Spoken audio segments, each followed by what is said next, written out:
Carles Puyol was a player who dedicated his entire career to FC Barcelona, becoming the true heart of the team. For over 19 years, he built a legendary status, winning 3 Champions League titles. But his greatness wasn't just about trophies. Known for his incredible bravery and deep understanding of the game, Puyol stood out as one of the best team leaders ever, inspiring many younger players with his determination and hard work. What made him unique? And how is it possible that in modern football, we will never see anybody like him? This is the story of how Carles Puyol became the heart of FC Barcelona. To fully understand the whole story, we need to go back to the very beginning, to the small village in the foothills of Catalonia called La Pobla de Segur. It was there that Carles Puyol, the son of a humble family, spent his childhood playing football in dusty fields, imagining the day he would wear the colors of Barcelona. His parents, however, had different dreams for him. They wanted a stable life for their son, far from the uncertain world of professional sports.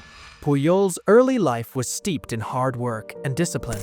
His father, Josep, worked tirelessly in a factory to support the family, while his mother managed their modest household. The Puyols were not wealthy, but they were rich in values. Loyalty, honesty, and effort were non-negotiable principles in their home.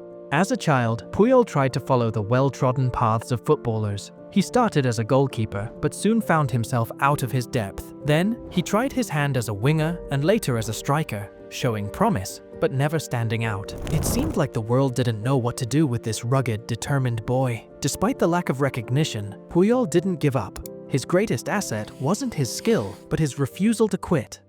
At 17, Puyol's fortunes shifted. A scout from Barcelona visited his regional club to observe the players. He left at halftime, unimpressed by what he saw. But when another chance came, a one-day trial at Barcelona's prestigious La Masia Academy, Puyol seized it with both hands. As he packed his boots, his father stopped him. "If they send you home because others are better, that's fine," Josep said. "But if they send you back because you didn't try your hardest, don't come home." Those words would guide Puyol for the rest of his life. Fortunately for the young boy, he was accepted to the club, but the reality was far from what he had imagined. At La Masia, Puyol wasn't the golden child. Most players were handpicked as children carefully coached to embody Barcelona's elegant, technical style of play. Puyol was different. He wasn't subtle or refined, he was raw, scrappy, and physical. Coaches mocked him for his shaggy hair, and Louis van Gaal, Barcelona's head coach, dismissed him outright. But every time the door seemed to close, Puyol forced it open with sheer determination. In 1999, injuries in the first team gave Puyol a chance to debut. As a right back, he showed flashes of his future self, unrelenting, fearless, and utterly selfless. The fans, accustomed to Barcelona's technical finesse, saw something different in Puyol, a player who would bleed for the badge. As time passed, Puyol's position at Barcelona became stronger. He played more often in the starting 11 and received positive comments. A pivotal moment came during an El Clásico. Puyol was tasked with marking Luis Figo, a Barcelona icon who had controversially transferred to Real Madrid. The atmosphere was hostile, the fans baying for blood.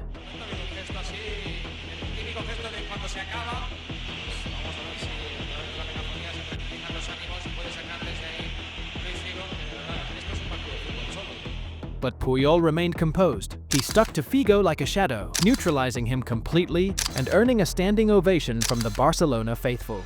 By 2004, Carles Puyol had risen to a position that reflected far more than his skill with the ball. He became the captain of FC Barcelona. For Puyol, being a captain wasn't just about wearing the armband or leading the team out of the tunnel. Instead, he sought to embody the values of the club, displaying bravery, discipline, and a constant desire to inspire those around him. On the pitch, he wasn't the most technically gifted or celebrated player. He didn't score goals like Ronaldinho or Xavi, nor did he dazzle crowds with tricks or flair. But what he brought to the team couldn't be measured in stats. Puyol was their beating heart. His influence extended far beyond the grass. In the locker room, where egos and emotions often clashed, Puyol acted as the glue that held the team together. When tensions flared between two of Barcelona's biggest stars, Ronaldinho and Samuel Eto'o, threatening to divide the squad, Puyol stepped in. He listened to both sides, understood their frustrations, and resolved the conflict with a maturity and wisdom that belied his stern, straightforward attitude.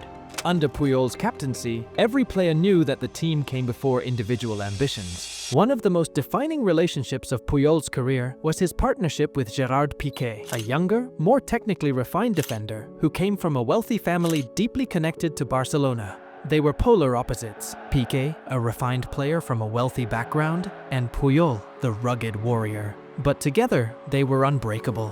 Puyol's relentless focus kept Piqué grounded, and Piqué's composure complemented Puyol's fiery energy. "We were winning 4-0, and someone was getting stretchered off," Piqué once recalled. "Even then, Puyol was shouting at me to stay focused." Success followed Puyol like a shadow, but so did tragedy. Barcelona's golden era began with his captaincy, culminating in the historic sextuple in 2009, 6 trophies in a single year. Under Pep Guardiola, Barcelona played the most beautiful football the world had ever seen, with Puyol as its unshakable foundation. In 2006, just as Carles Puyol was reaching the pinnacle of his career, tragedy struck.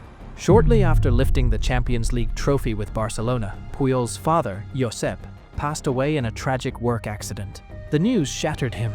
Josep had been a constant source of strength and inspiration, the one who had taught him the values of loyalty, discipline, and relentless effort.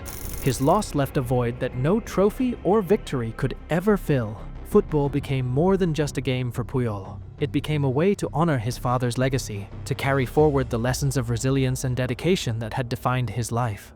Years of honing his football skills at Barcelona played a key role in his numerous successes with the Spanish national team. Alongside his victories, Puyol had several unforgettable moments. One of the most iconic came during the 2010 World Cup semi-finals. As the match against Germany was drawing to a close in a goalless draw, Puyol soared into the air and powered a header into the net, sending Spain to their first ever World Cup final.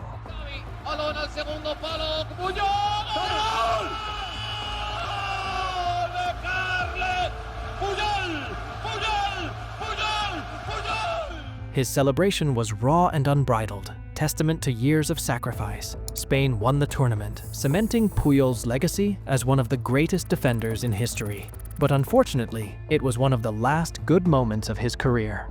Carles Puyol's fearless approach to football came at an immense personal cost. Over his career, he suffered 36 documented injuries, including broken bones, torn ligaments, and chronic knee problems. He threw himself into every tackle, cleared balls with his head where others wouldn't dare, and played through pain that would sideline most players. The breaking point came after the 2010 World Cup. Chronic knee problems worsened, forcing him into multiple surgeries. On the pitch, each return was more and more difficult as his body fought back harder with less memory of how to do it. Despite this, he did not give up. Just 70 days after a major knee operation, Puyol returned to training against doctors' advice, saying, "Football was my cure." In the 2011 Champions League final at Wembley, he played only 2 minutes because of injury, but even that night, he made a significant mark in football history. When the referee blew his final whistle and Barcelona won their 4th Champions League, Puyol passed the trophy onto Eric Abidal, the cancer survivor, to raise it for the first time. At that moment, for Puyol, the smile of a friend was more important than the honor of lifting the trophy. The words of Gerard Piqué prove this fact. "They can look for it all they want. They will never find another Puyol." After more than 3 years of constantly battling injuries, Carles Puyol realized that his time had come. On the 15th of May 2014, during an official goodbye press conference, Puyol announced that he was ending his football career and would not play for any other club.